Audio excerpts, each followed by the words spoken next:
Hello and welcome to the two-man power trip of wrestling host JP John Poz with me today, very special guest, former referee, former WCW referee, Mr. Randy Eller. Randy, welcome in. How you doing? Doing very well. Thank you guys for having me. So what's going on in your world? What have you been up to? You've been keeping up with the current product of pro wrestling. I do watch a little bit of it, and I am still involved here in Florida as well myself. So what do you do? Like working for a promotion? Are you refereeing or what are you doing? Yeah, I'm still refereeing for a promotion here in Florida, and I also help them with the booking as well. What league is it? It is Florida Pro Wrestling, they're called. They're out of Winter Haven, Florida. And anybody we know like that's in and out of there quite frequently? Because I know there's so many wrestlers that live in Florida. Former NWA World Champion, Tokyo Monster Kahagas, he's actually booking over there. Oh, nice. Nice. Yeah, I feel like there's so many guys down there, right? In Florida as far as wrestlers? Yeah, everybody's down in Florida. Weather's just too beautiful not to be. Yeah, that's true. So how's it going? Is it is it doing well attendance wise, stuff like that? Is it keeping up?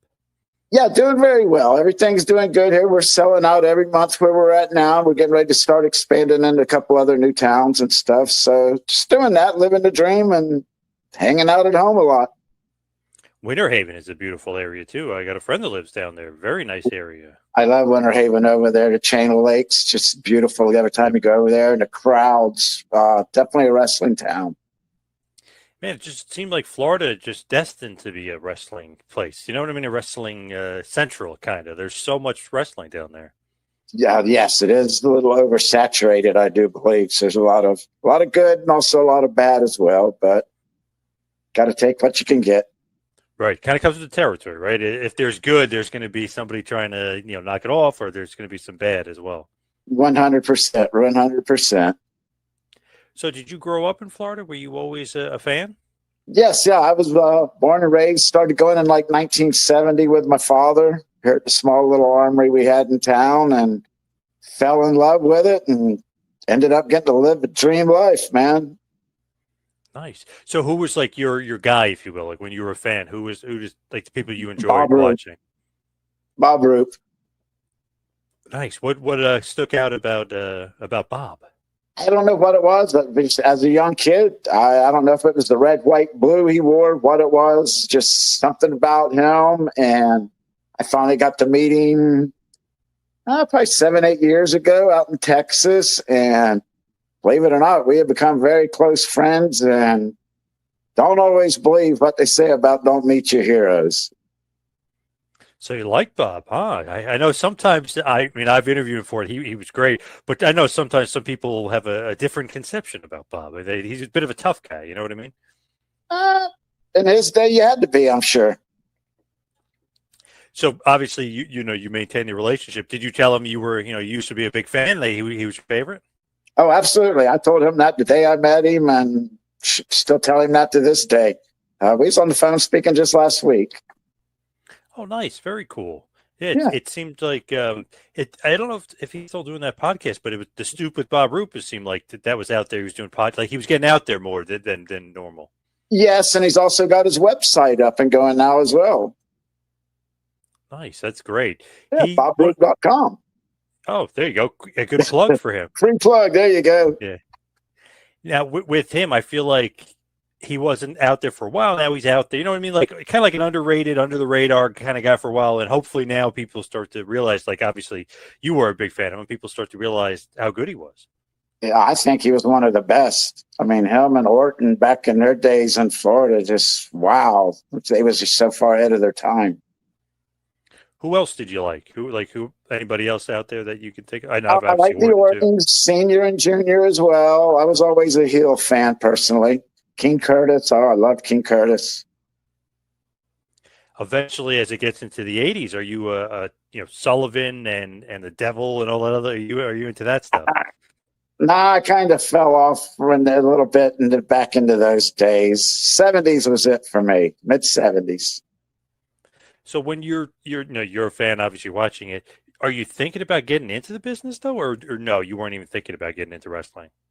I never ever had a clue in my life, and then just by accident, I stumbled into a school one day And within 2 years after that, I was working for WCW.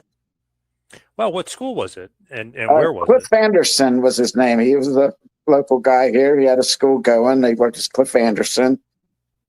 He was probably the top promoter in Florida at that time. This would have been 90, 91. And we were running like 80 shows a year back in them days. Wow, what promotion was it? Florida Wrestling Alliance was what he Okay. called us. Yes. And then we What- teamed up with Al Hardiman over in Winter Haven, small world. And he called his the Florida Wrestling Federation. So we did a lot of work back and forth, hand in hand. Anybody we would know as far as like some of the names that came through? Because I know obviously there were so many kind of names that came through. Even with Eddy Mansfield's promotion, there were so many names kind of churning through in Florida at that point. That's where I ended up going, was the Mansfield's promotion. That's pretty much where I learned how to do TV. That's great. When you kind of initially first came in, was it as a wrestler or was it as a referee? No, I actually wanted to be a manager because I thought I had a pretty good mouth back in them days. And he told me, I don't need a manager, but I'll teach you how to be a referee. You're going to have to learn to take the bumps and everything else. And once you learn all that, you can go be whatever you want to be. When that happened, right? Were you like skeptical? Because some guys are like, I don't want to be taking bumps and stuff. Or were you cool with it? No. I knew from the minute I walked in that door that I was going to have a lot of fun doing what I was about to start doing. When you do take that initial bump, what was the thought process? What were you feeling? Oh, Good, or was it like, ooh, like you take your breath away, if you will? I was sore the next day, but I was definitely going back for more. So you were in. Cliff had you hooked immediately. I was hooked before I walked in the door. I was hooked. As soon as he told me he would take me in, that was it. That was all it took. So when you're training, like obviously, right, you're going along, it's a really like as if you're being trained to be a wrestler, or is it different when you're a referee? Like, does everybody kind of train together, or is there like some sort of break off where they do something different for the refs? No, we all trained together at the very beginning. And then actually I would start breaking off in the reffing matches and pretty much went from there. When they say that, like, okay, you're just a ref, were you still thinking in your mind, well, I still want to be a wrestler, still want to be a manager, or did you kind of slide into a referee and you were comfortable enough, like, I'll stick with this? No, I was happy being a ref because I always also watched Stu Schwartz. So I knew something was up with Stu when I watched it, and that's whose footsteps I tried to follow. So as far as being a referee, I feel like so many people almost don't realize how integral or important they are to the match, right? Did you learn that early on? You're like the producer or ring general, if you will, while you're in there. Absolutely. The best referee is the one you don't see. I was always taught. There's a time and a place for us to get our glory as well. Right. True. What is like in essence, like what is the role of the referee, or how would you explain it to somebody that had no idea, like the referee in the wrestling match? Like, how would you explain it to them? Basically, keep your ears open, your mouth shut, and try to stay out of the way if you can. Be aware of your surroundings at all times. Like, are you telling them the finish and everything and when to go to it, or like how does that kind of operate for you for the most part? I have, and sometimes I do still today. If a match isn't going the way that I think it should be going and stuff, I'm going to get them out of there a lot sooner than I'm supposed to. And if they're having a very, very good match, I'll try to give them an extra minute or so if I can. How would you describe like a referee, like as far as like a term, like would you call like kind of the producer, kind of the conductor? Like how would you kind of put them into a category as far as in the ring? I think in a wrestling match, it takes 3 to tango, or 5, depending on if it's a tag match. So the referee is just as important as the wrestlers. Part of the dance party, if you will. Part of the dance party. And if I'm not there doing the steps with you, then I look like the fool, not you. Right. Yeah. So how do you get to Eddy Mansfield? You're mentioning going to TV, going to Eddy Mansfield. How do you kind of make the transition? Eddie, Cliff and them was going up to Eddie's a lot. And then so I just hooked up one night and rode up there with him. And by then I was starting to ref pretty good. And Eddie took me in and kind of tightened me up a little bit for television and stuff, and off we went. Did you know Eddie before that? Were you familiar with him? No, that was the first time I'd ever met Eddie. What do you think about Eddie, or what did you think about Eddie? I have no problems with Eddie. Eddie's always treated me good. Eddie's took me a lot of places. I don't get involved with the backstories, the personal stories. I just take the man for how he treats me. When you're there, who else is there? Because I think Billy Gunn, right, was there at one Oh, point. yeah. And Billy RVD. Gunn, Bart Gunn was there. Oh, my Lord. There was a ton of them. We had Neil Stewart. He worked as a stomper, and then he left the business to go doing movies. He did Mask with Jim Carrey, as a matter of fact. Wow. Yeah, we had a lot of good guys there. Eddie had quite a good crew going there. Blackjack Mulligan came in, Slater came in, Greg Valentine came in. There was a lot that came in through Eddie. Now, you said you learned some TV, obviously, right? He was using Universal Studios before anybody else, right? When he was filming his television? Yes, we were the first ones out of Universal Studios. Kind of crazy when you think about how everybody kind of after that, right? I mean, TNA would use them, XWF. I mean, there was the WCW. I mean, so many different places would use the studios over there, and he was the first. Eddie had a great mind for the business. I don't care what anybody says. Eddie had a great mind for the business. He knew what worked and what didn't work. How the heck did he get that deal? I mean, that's just, I know obviously he's in that industry now for sure, but like back then, I mean, it's crazy to get that kind of deal and so smart to do it that way. Every time he had an office there as well in Universal Studios. And every time I would walk into that office, I was just amazed. How did you do this? And I always thought it was through his wrestling career. I never asked questions. Yeah, pretty amazing. Like obviously he's still doing, obviously pictures and he's still doing TV and stuff. But it's just crazy. It's like, wow, so many other promotions did it. Who did it first? And it was Mansfield and the Florida promotion down there. Mansfield and the old IWF, International Wrestling Federation. Yes, sir. Love that.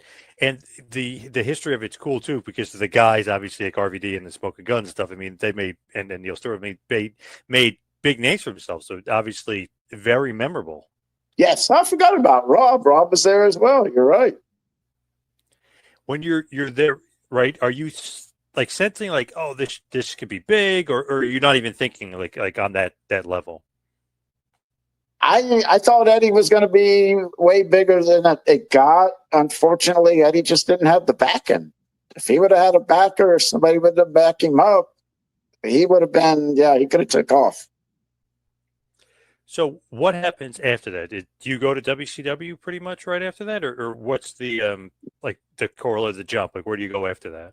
I did. As a matter of fact, Eddie sent a bunch of us down to Aruba, Bonaire, and Curacao.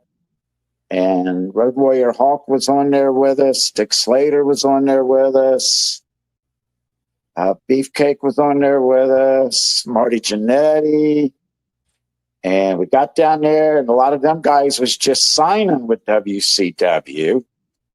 So we got back to Florida from the tour down there, and I contacted Beefcake, and he hooked me up with Janie Engel, and that was my first contact with him. Nice. Just backtracking a second. So what is the tour in Aruba? Is it like wrestling's big down there and the islands? They've got to the point where you're bringing in big names, obviously. Oh, yeah. We was down there. We worked, like I said, we worked Aruba, Bonaire, and Curacao, 3 different islands, ABC Islands, they call them down there. And we worked all 3 islands, and we were drawing good houses down there. But I'm pretty sure it was all a bought thing. I didn't realize that they were doing tours in like the 90s and stuff down there. I mean, I assume, but I just didn't know like who was in it, or like obviously it was somewhat popular, right, down there? Oh, yeah. We did really good down there. It was a fun tour. So that's the connection with Jeannie Engel, and obviously Jeannie's working for the office, and she gets you in. Correct. Well, actually, they came to Florida doing their TVs at Disney or Universal, whichever. I think it was Disney at first they came to. and they needed a third ref because at the time they only had Pee Wee and Nick there. So I think they called Cuban Assassin, Fidel Sierra, and he called promoter Bob Brown down in Miami.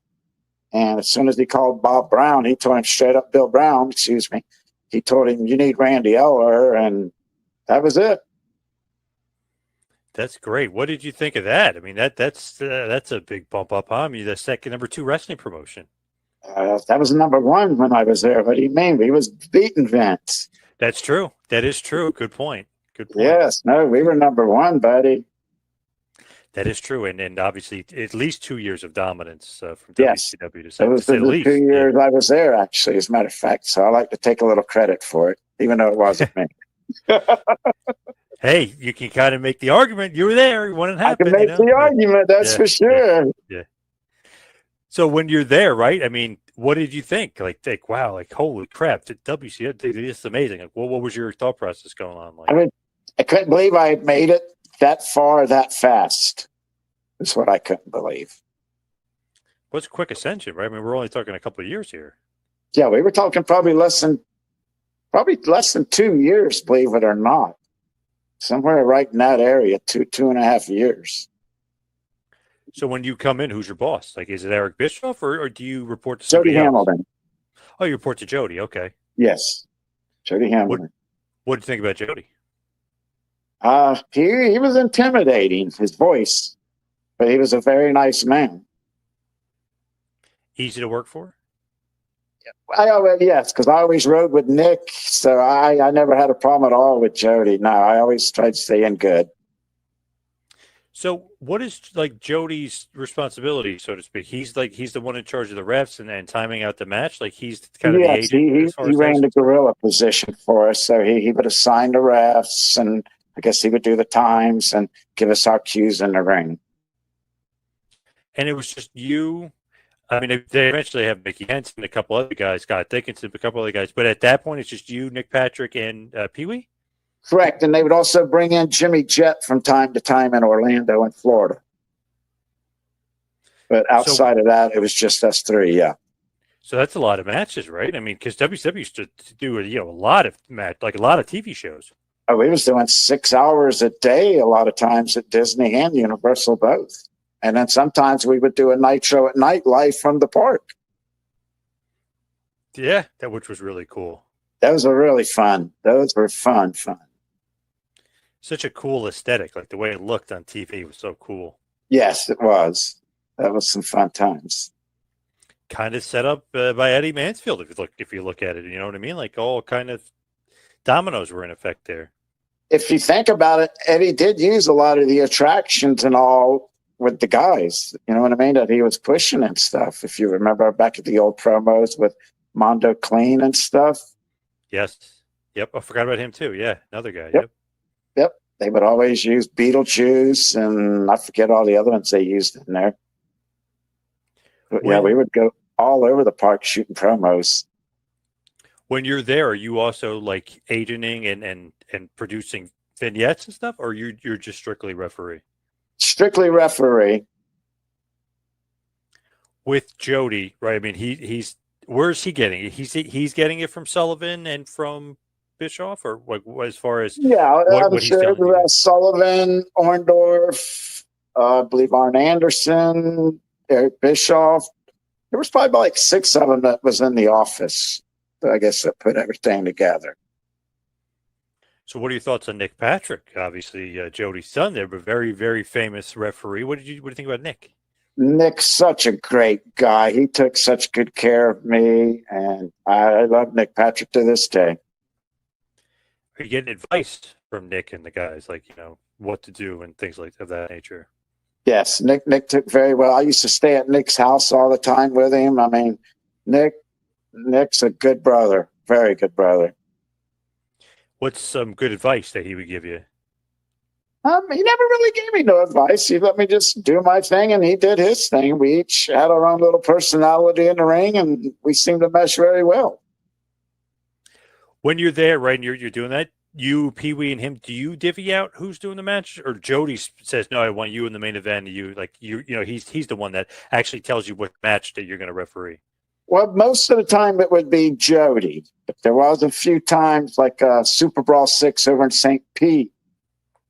That got a little confusing in the back there right before the Ric Flair Savage match. And Flair is the one who actually picked me that night to ref it. How did that go down? Like, what was the confusion, and then what was going on with Flair? I don't know how I ended up being, just at the right place, I guess, at the right time. And they were trying to figure out who the ref was going to be. And Flair turned around and I was standing there and he said, "I want that kid right there in the ring tonight." And that was that. Nice. Does that mean a bump up in pay or no? No, pay stayed the same.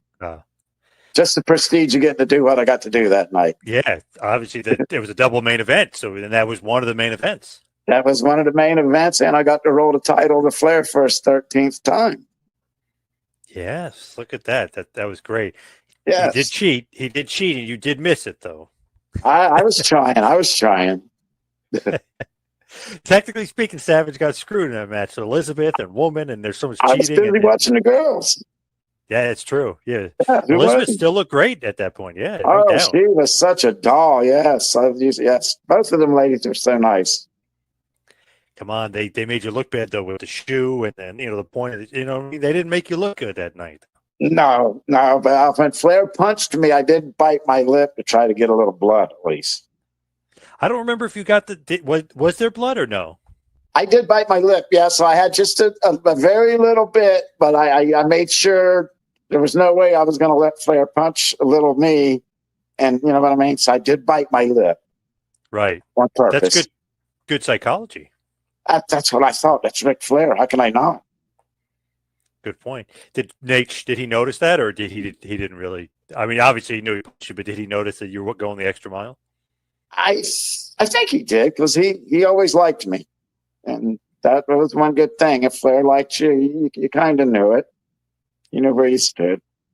It seems like that's like a big honor. Like if certain wrestlers ask like for you to do their match, right? I mean, like that means that they trust you and they like you and they want you part of something.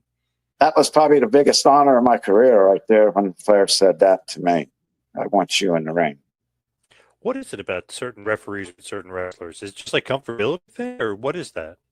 I guess it's just a comfort level of knowing that we know how to stay out of the way. We know our places, our timing, etc. You know what I mean? We never gave them a problem in the ring. So they like you.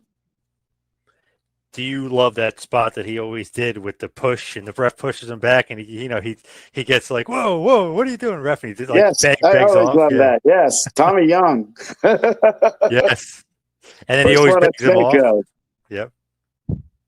So good. It's such a great spot with Flair. I mean, obviously, for the ref, it's great too, but the crowd gets so pumped from it because they're like, whoa, what's he doing to the ref? You can't push the ref. That kind of puts us over a little bit too. Shows we are a little strong, Got some authority on him. Yep. And Tommy Young would always grab the shirt and be like, "I'm the ref here. Like, what are you doing? No, you can't do that to me." Yeah. Show him the stripes. Show him the stripes. Did you admire Tommy Young and the other refs, or you didn't pay too much attention to some of the other refs from the yesteryear, if you will? I mostly watched Stu Schwartz. He was the one I always watched, and I always wanted to kind of be like Stu Schwartz because he always was out of the way. Never was he in the middle of the matches or nothing. So with obviously the Super Bowl is huge. That's one of the double main events. Hogan and Giant were the other one, but really the big match to me that night was Savage Flair because it's for the title. So I mean that was big. You're saying that was basically the high point, if you will. That was the biggest because Flair asked you to be in the match. Probably that, yes. And then also when I had to take the elbow from Savage off the top rope. Oh, yeah. Good point. That's awesome. Although maybe not. Although if I heard from some of the wrestlers, sometimes it's not so awesome taking that elbow. How was he for you? Funny story here.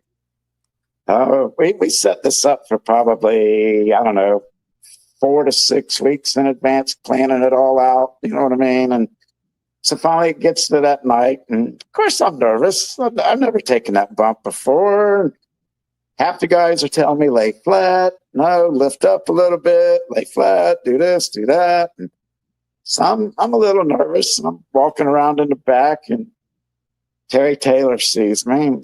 You nervous, kid? I'm like, yeah, I'm a little nervous. It's to be expected, I guess. And he says, well, look over there. Look over, and Savage is standing over by a trash can. He's got a 12-pack of Miller Lite. And I see him drink a beer, think nothing of it. All of a sudden, he drinks another beer, another beer, another beer. I'm like, wow, how many is he going to drink here? Terry looks at me, goes, you get nervous, kid, huh? And I'm like, yeah, when I see him drink a beer, how can I not now? Next thing, he's on the last beer, drinks it, throws everything in the garbage, and time to go to the ring. And I'm like, whoa, never felt a thing. Wow. Okay, never, interesting. Ever felt a thing from him. Man, interesting. Because they would say, depending on who he was giving it to, he would either make the wrestler take his weight, or if he liked it, like his knee and maybe his elbow would take some of the weight. So it almost was like if he kind of didn't like the guy, he'd land on the guy, which I've heard from a couple of guys that they were saying they didn't really want to take his elbow because it hurt so much. He broke Charles Robinson's sternum, I believe, from taking it. Oof, not good. Wow. No, so not good at all. Must have landed on him pretty good. Right. So I guess I did a good job back at Super Brawl 6 now, thinking back and looking at all of that, for him to be that nice to me that night. Yeah. Did you say anything afterwards? Like, wow, Randy, thank you. That was He awesome. approached me and thanked me for everything and promised me a case of beer out of it, which unfortunately I never got to collect, but I'll catch him upstairs one day and get it. Yes. You remind him when you see him again. That's right. Yes. Yeah, and I'll even make it Miller Lite so we can share it. Nice. Love that. That's so great, though, that not only are you doing that spot with him, he doesn't hurt you, but you actually planned it out like way in advance. So, you know what I mean? Like it's actually well thought of. Like he really wanted to do and make it right and make it a good angle here. Oh, yeah. No, we worked on that, I know, a good 4 weeks in advance. The little subtle changing or whatever that he was getting ready to go through, and then all of a sudden, whammy. Do you remember the spot, like how you got knocked down and got in position? Like how did that all work out? I remember that whole match pretty much from start to finish. It was him and Hugh Morris. And I disqualified him or something, and we were getting at it, and he shoved me, and I shoved him back, and he slapped me, picked me up, gave me a body slam, and to the top he went. I remember, like, just around that time period, he was starting to lose it, if you will. I mean, he's always kind of cruel, but even on the refs, he was getting a little questionable with everybody. Like, he was just kind of going nuts. And that was the breaking point that night. Man, you were right a part of like a very integral turning point for Savage and his character. That's awesome. Yes. So I've been a part of some good stuff. Like I said, I was there for Hogan's turn as well. Yeah, Bash of the Beach, 96. Yes. Yep. So, yeah, very fortunate. What did you think about that? Like, did you think that was going to be a huge turning point? Because so many people go, oh, game changer, changing the business. That literally did, like, legitimately. Yes, it did. I had no clue. I mean, none of us knew who it was going to be because I think nothing was for sure till right at the end. And obviously the turn happens. NWO gets kicked off. They're throwing trash in the ring like crazy. So it's off to a crazy start. But man, did you ever anticipate like this is literally going to reinvigorate the business, change the business, and create a wrestling boom? Maybe the likes of which they never even seen before. I had no idea what was getting ready to come after that. I didn't know if it was going to work, not work. And you could tell from the reaction that night, though, it was going to work. What did you think of the NWO? I started out, I really thought it was a good thing, but then the more they kept changing people and then bringing us in and that. They watered it down way too much there, I think. With obviously Kevin Sullivan was booking it, but he wanted heat. Do you think NWO may have gotten like too much heat on WWE? Like they were almost too dominant to a point? I think to a point maybe they were. It almost seemed like, because WCW was killing WWF at that point, it almost seemed like the two main companies were NWO, WCW, which is kind of what you want, right? And then there's WWF, because that's kind of what it's perceived to be. I never took it as that. I always took NWO as just a part of WCW. I never looked at them as being their own faction personally. Oh, I got you. Like Bischoff always kind of says, like he kind of was almost planning on doing a separate NWO, and you remember they had NWO Nitro stuff. He was almost like testing the waters to make it into a separate league almost.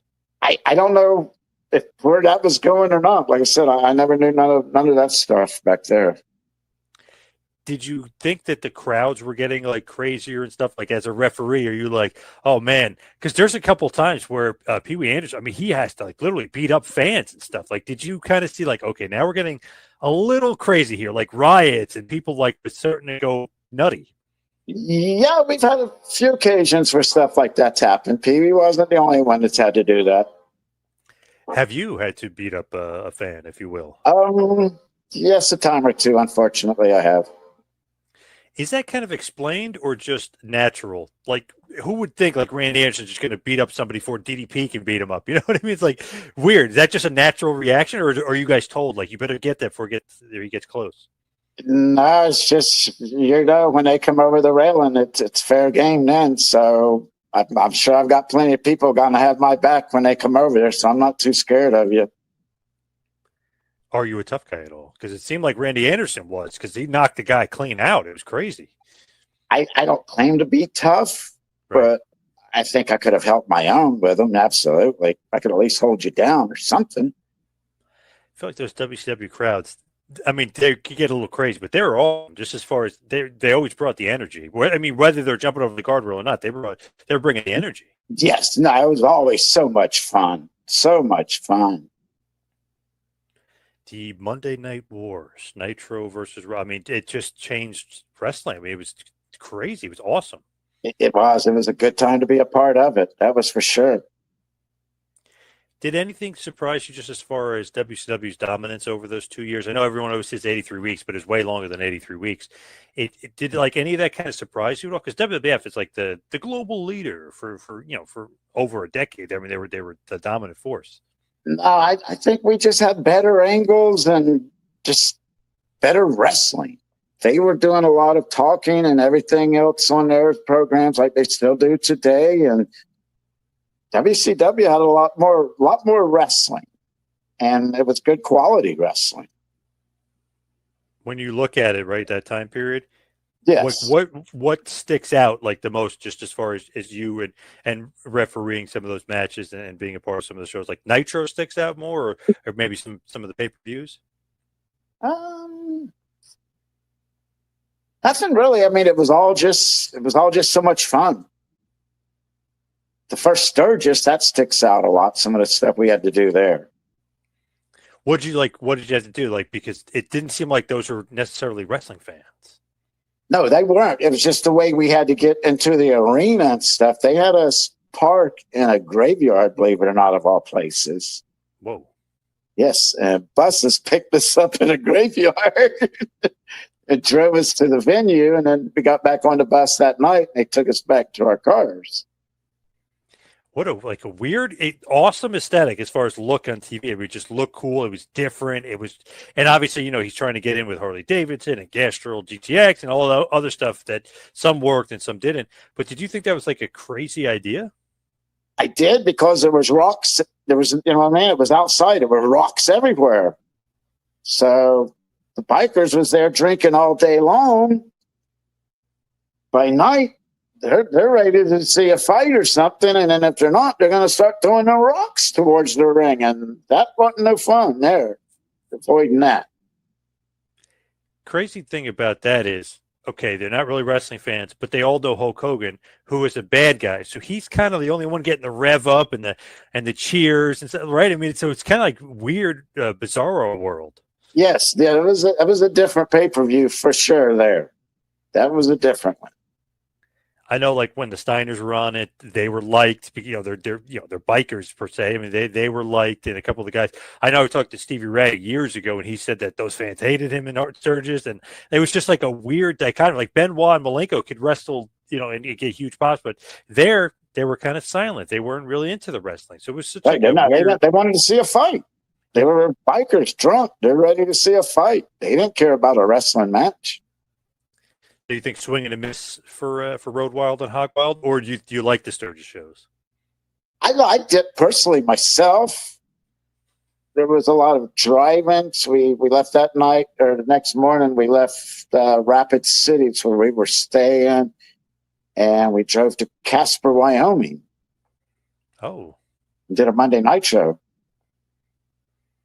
Kind of interesting. Like, you don't really necessarily think of Sturgis and Wyoming as like wrestling towns, but you know what I mean? Like, that's not your traditional wrestling area. Yes, and then after the night show, we called a flight down to Denver for the Thursday night. What were those, Thunders or something? What they were called? Yep. Yes, we did a Thursday night Thunder in Denver after that. Did you get along with Eric Bischoff? I did. I never really was around Eric a whole lot, but yeah, every time I was around him, he was very cordial, very nice man. Did you think some of his ideas, like, oh, now we're adding Thunder, although not his fault necessarily, they kind of made him add Thunder, but did you think some of that was like, oh man, now we got another show, this is too much? No, I loved it as there's more exposure. I loved that. The more the merrier, I always thought. It just seemed like, oh my God, now they're adding Thunder, and then WWF had SmackDown. It just seemed like, oh my God, there's so much wrestling. I know it's so hot, but it was like, holy crap, there's so much wrestling going on. Yeah, but it was really no extra work on us because they would take certain stuff from like a Saturday night and put on Worldwide or Pro. You know what I mean? So it's not like we were going in having to do extra TV or nothing. Gotcha. What did you think of Sullivan? Did you get along with my old buddy Sully? Boy, I loved Sully, man. Yes, I did. Sullivan, Kevin, oh, God bless him. He was such a nice man. Him and Paul Lorndorff as well.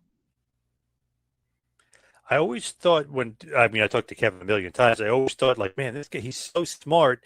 Like, you can ask him, he's like a human trivia guy on like sports. And then you ask him this, and he knows so much about so much. It's like, this guy's like, but he's a savant with wrestling. It's kind of funny. It's like, man, this guy could have been, like a writer for like, movies or something. Oh yeah. Kevin, he's a sports buff. That's for sure. And probably a lot more in sports. I think he's put in the history and all of that as well. He was. Smart guy. One of the few guys you can mention any topic and he just roll with, like, hey, comic books. He just roll. He can roll with any topic. Smart dude. Yes. Loved Kevin Sullivan. So the downfall of WCW, when it starts going downhill, unfortunately, what did you think? Did you see that coming? Did you think that it was just too much politics? What's your kind of take on that? Well, I wasn't there when the collapse started, unfortunately. Oh. So what happened? What happened before that with you? My time was up. You know what I mean? I'd only signed for so long, and then I never got to re-up. So that was it. Did they explain why? Like, your contract's up. Usually you say, hey, let's do like a re-up, or let's talk about it, or whatever. What did they say? Nothing was ever, no, we never really discussed anything after that. And so I went and did a tryout with WWE after that and got there, and everything went very well, but I just felt something wasn't right. So I kind of snuck out of the building that night. And believe it or not, I ended up working with Paul Heyman and ECW and all their Florida shots. Wow, I don't even remember that. So the WWE show, you were literally there for trial. You're like, I'm not feeling it, and just left? After my tryout, yes. And the tryout went very, very good. I worked with Tom Pritchard when he was wearing the hood. Dr. X, yeah. Yes, I couldn't remember the gimmick. That was it. So did they ever say like, "Hey, what happened to this guy? Where the hell's Randy Eller? What's going on?" Yeah, my buddy that got me to try out called me and asked me what happened, and I told him that I could have gotten a lot of trouble in the locker room because at the time that's when DX was going pretty wild and all of that, and they were doing everything right in the locker room. They didn't wait till after the show to get to the motel or anything, and kind of scared me a little bit. I'll Also, tell like the truth. the culture you didn't particularly like. Yes, yes. Are you allowed to say who got you the tryout? Are you allowed to say who your friend was? It's Kevin Kelly. Oh, okay, nice, very cool, Yeah, good guy. yeah. We broke in together with Eddie. Duh, right? There's another guy I forgot to mention. Yeah, we were talking about all the other guys. Kevin Kelly, a huge name, obviously. Small world. Yeah, yep. Yeah. Man, so obviously that doesn't work out. How did you hook up with Heyman and ECW?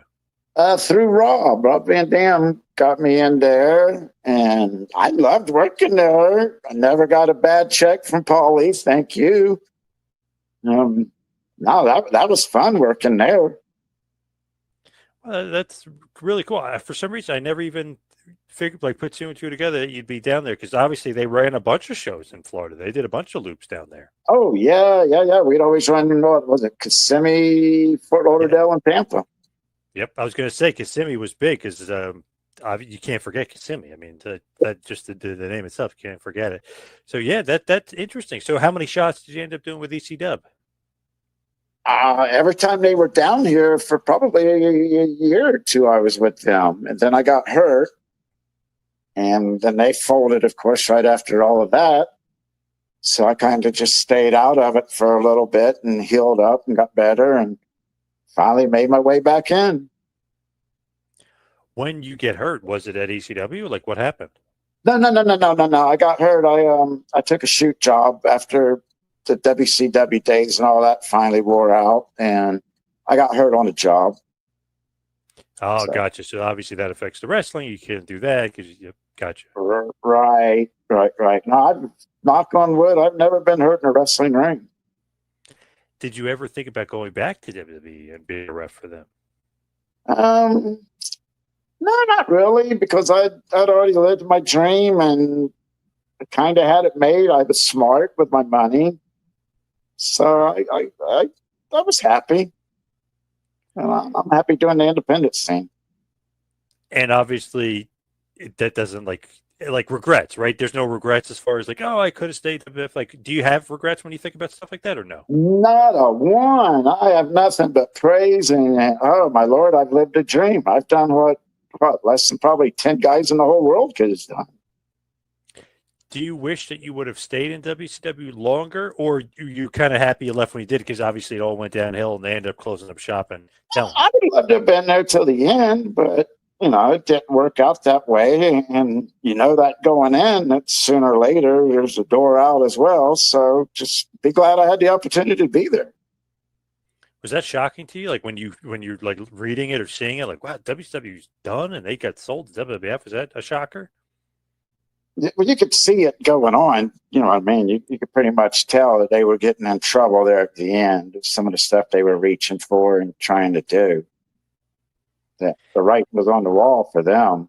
And it's just a matter of time, and time got them.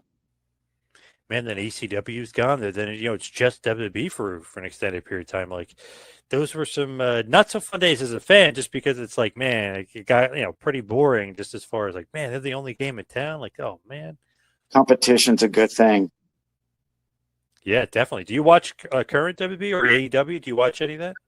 Very rarely I do, but every now and again I will watch it just in case I know any of the guys on there.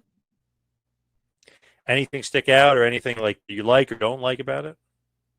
Not a lot that I really care for today's product. I mean, a few of the guys I like a lot, but product just sitting as good, I don't think, no more. Any guys stand out to you, like as far as you liking them? Your Gunthers, guys like that I like. The guys at work seems to be a little tight. So I believe in a good tight match. These guys that can barely throw a man or hitting the back of the palm, and I see that so much on AEW that's unbearable. Well, it can get kind of strange. Some of the stuff you see on there. Yeah. I could see you like in WWE. I could see you like in Randy Orton because you liked his dad and his grandfather. I could see you like in Randy. I like Randy. Yes, I love his grandfather as well, Bob. I see him. I was up at Herm Simmons a couple of years back and chatting with Bob again up there as well. Yeah, with SICW, right? With SICW, Yeah. Yep, Nice. he does a big fan fest up there as well. Very cool. Nice. Love that. Now, Yeah. as far as as we hit the wind in here and head to the finish, just a couple of quick hitters. I'm just curious, like who's your favorite guy that you work with as far as like a referee? Like who's your favorite guy? Nick Patrick. And as far as a wrestler, who's your favorite? Ric Flair. Favorite match like that you work, was it with Flair and Macho? It might have been Flair and Brad Armstrong on television one time. Wow. I think it was nice. a Saturday night or something we did. I think that was a very fun match. Brad, criminally underrated, huh? Oh, my Lord. Brad was so awesome. Do you have a favorite as far as like moment with Macho? Would it be the Super Bowl, or would it be him giving you the elbow drop?